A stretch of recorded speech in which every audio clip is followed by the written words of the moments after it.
Kalau itu begini, kan harus kita lihat secara komprehensif karena masyarakat kan tidak mengkonsumsi hanya beras saja, ya. Tapi bagaimana dengan beberapa hal lainnya, bagaimana dengan tepung, bagaimana dengan kedelai, bagaimana dengan telur, ayam, dan mie, dan lainnya, ya. Jadi ya secara teknokratis, moga-moga pemerintah bisa segera kembali, ya, mengurus keperluan masyarakat, karena selama ini saya menyimak malah sibuk dengan berpolitik, ya, sehingga keperluan masyarakat tidak terurus dengan baik. Berarti dimungkinkan akan terjadi impor untuk beras. Setahu saya di media sudah diliput bahwa bulan Januari kan sudah impor 4.000 ton beras untuk mengisi kembali stok bulog yang terkuras. Tapi saya juga lihat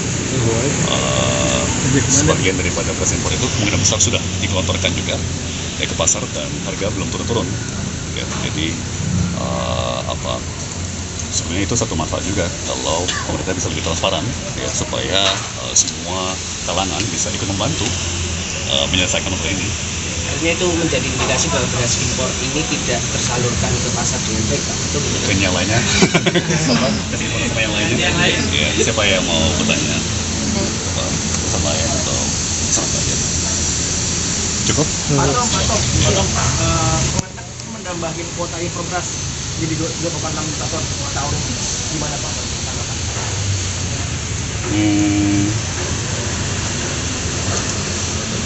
Saya tidak mau mengkomentari terlalu dini, ya, karena ini perkembangan yang masih sangat baru, ya.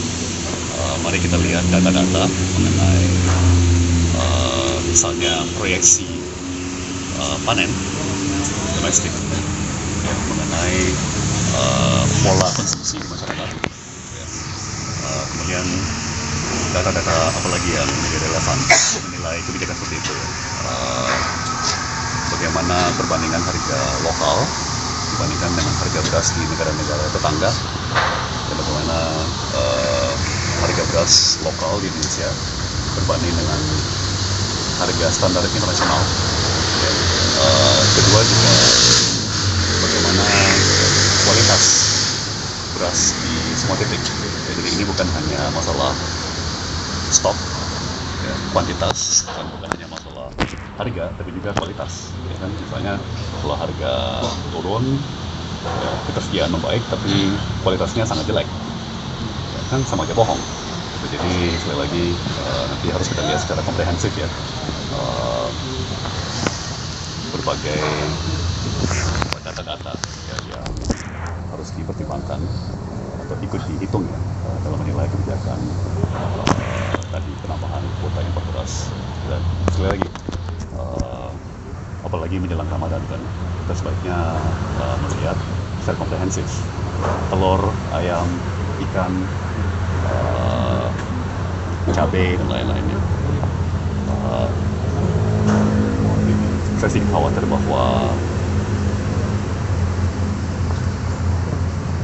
sibuknya petinggi-petinggi dan pejabat-pejabat dengan politik itu menghambat upaya-upaya yang lazim diambil secara preventif menjelang bulan Ramadan. Dan saya berasumsi bahwa pejabat sekarang lagi sibuk jadi pemadam kebakaran soal beras, ya. Jadi berapa kapasitas pemerintah yang masih tersisa untuk persiapan menjelang Ramadan tadi, ya kan? Jadi makanya sebetulnya paling ideal tuh politik diserahkan kepada politisi dan birokrasi diserahkan kepada birokrasi.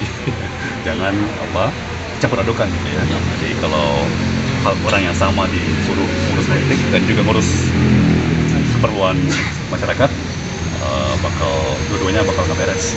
Jadi tidak ada fokus, ya, tidak bisa fokus dengan baik masing-masing politik maupun keperluan masyarakat. Terima kasih Semuanya.